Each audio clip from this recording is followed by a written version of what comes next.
Welcome to my bedroom floor. Currently on the floor because I needed to plug my phone in. But I was going through my house like I always do. Anyone who knows me knows that I am the queen of getting rid of things. I am constantly trying to declutter. Genuinely makes me happy when I have less things. So I have so much fun going through things and deciding that we can live without that or without that many of that.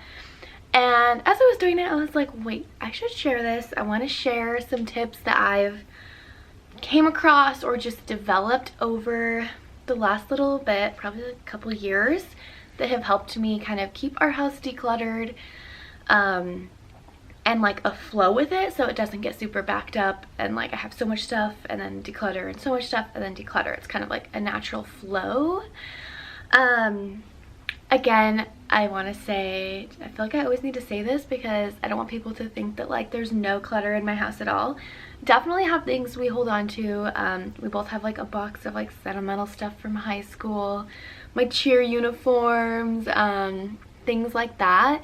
So we do have some clutter. We're not just absolutely perfect, no clutter, but I do have some things that I do that kind of help me keep up with managing what's in our house, and especially when we had a smaller house, definitely had to be really good about it then because obviously smaller space, more seems more messy when there's more things. But I feel like I'm even more, I don't want to use the word crazy, but I'm going to crazy about it in our house now because I'm like, wait, just because we have all this room doesn't mean we need to fill every closet, fill every cupboard. So I guess I'm probably equally as like crazy about it here too than on our other house that was smaller. However, I want to share the tips because I think they're valuable and I think that you might get something out of this. If you don't, thanks for still watching. If you're not subscribed to my channel, you should subscribe.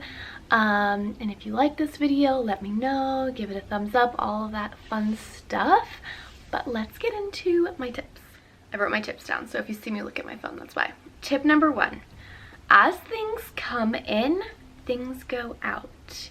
So like around Christmas, we prepped before Christmas and after Christmas. So before Christmas, we went through things, got rid of stuff because we knew we were going to be getting more stuff in, gifts, things like that. So if you know you're going to be receiving a lot of things, you can do it ahead of time, or like after Christmas, if there was things that we like got unexpectedly, we're like, okay, wait, now we need to go through this because we don't need 20 pairs of shoes or things like that. So just kind of having the mindset of as things come in, things go out.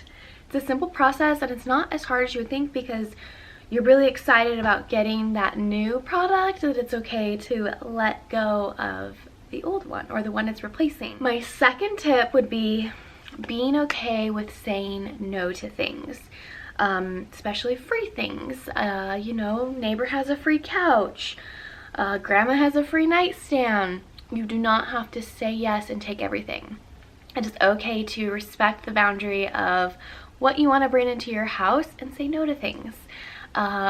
If you don't think that there's an immediate use or see a future use of a product, piece of furniture, don't take it just because it's free or if it's a good deal. I mean, if you see yourself using it, then that's a different story.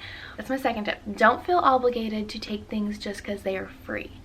If you don't need it, say no. Tip number 3 is go through your drawers often so that when you do go through them, it's not a big process because you've been doing it. It's not this big daunting task of, oh my gosh, I need to go through all of the kitchen drawers. It takes 5 seconds because you go through it often. There's not a ton to go through. You're just doing like a sweep. So that's one of my big things is just do it often so that it's not one day and it takes you all day to go through your entire house. It's like, no, if you see the junk drawers getting a little overwhelming, you go through it, take that 5 minutes, go through it, get rid of things in there that are no longer serving you, and move on. I have the mentality of less things and less clutter means less stress, and I'm always for a less stressful life, as I feel like anyone would be. But less stuff, it's less clutter in your brain. It just allows you to like, at least for me, allows me to like think freely, and when I know my drawers aren't cluttered, I don't have an overflowing sock drawer, things like that. So that would be, gosh, was that number 3? That was the number 3, is go through it often so that it's not a huge daunting task. My next tip would be, this is number 4, an ongoing giveaway pile. So in our closet behind the door, we have a pile of ongoing stuff that we want to give away. For example, you try on a shirt, it's too small, it's too big, boom, it goes in the pile. It's just great because it's an ongoing pile, you don't have to worry about it, and then if later on you think about it, you're like, wait, I wish I didn't get rid of that. It's still in that pile, and if you found yourself needing it, then obviously it doesn't need to be given away. So that's my next tip, is an ongoing giveaway pile, so that once it gets a lot, then you take it in. But that way, as you're trying on clothes, you're getting ready, you're using things, and you're like, this is no longer serving me, this has a hole in it, this doesn't fit me, I don't like it. You just put it in the giveaway pile and it's done.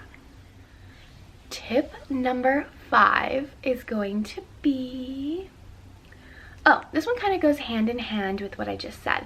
So Dominic and I are kind of different. He's definitely come around, but I'm definitely the one more of like getting rid of things. So if there's something that he feels attached to or that he doesn't really want to get rid of, he's kind of on the fence about, we put it aside.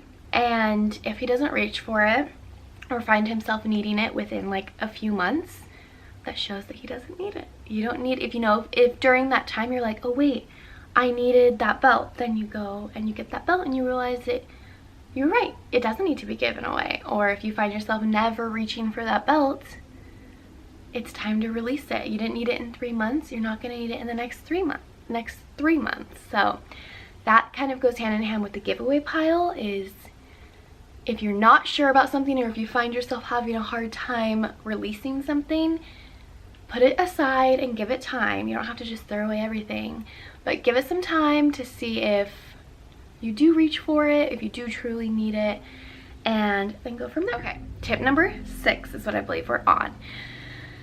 You don't need multiple of everything. This was hard for me to adapt. You know, I felt like I needed 10 pairs of jeans. I felt like I needed 10 pairs of black sandals. I finally came to the realization that like I need like my core 3 pairs of jeans that I love. I don't need a ton of sandals. I wear the same ones every day. That kind of thing. Is just coming to the realization with yourself that you don't need multiple of everything. For the example, like beauty products, you don't need 5 concealers or 5 foundations. It's just having a minimal amount, and then you actually use what you have when you have a minimal amount of things, because then that's what's in front of you. Like all my makeup in my makeup bag I use whenever I do my makeup, because I do a very easy makeup look, and every product in there is getting used, and so it makes me feel like I'm not wasting anything, and I have it down to like the complete minimal makeup bag it could be for me. So that was tip number 6. My last tip would be tip number 7, and it's be picky with what you form attachments to. So it's okay to be sentimental about certain things, but be picky about it, you know what I mean? Just don't have an attachment to every single thing. Like pick what truly matters to you, because a lot of times when I feel like when people have problems releasing and getting rid of things, it's because they, you know, they formed an attachment to it, which is not a problem. It's okay to form attachments to some things. But just be picky about what you choose to be sentimental over. Just prioritize what's sentimental to you, and then obviously keep that if it means something to you.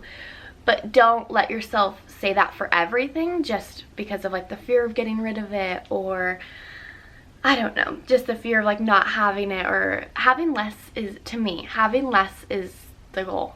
Like being able to have the least amount, not the least amount of things, because I definitely still have a lot of things, but just being able to live as minimally as possible. And I say that with like, obviously not minimally like I'm not gonna have 5 shirts, that kind of thing, but just being able to know that all the products in my bathroom I'm using, you know, none are just sitting on the shelf, and that I'm getting use out of everything that I can. And again, I'm not perfect. I definitely can always improve. There's things that I hold on to that I'm like, hey, wait, it's time for me to let this go. And and I feel like that's helped too. Like, I've had to work through it myself as well. But I was just thinking about this as I was going through my house, and I was doing like a little drawer decluttering, and I wanted to share. So I hope you found it useful. Thank you for watching, and I'll see you in my next video.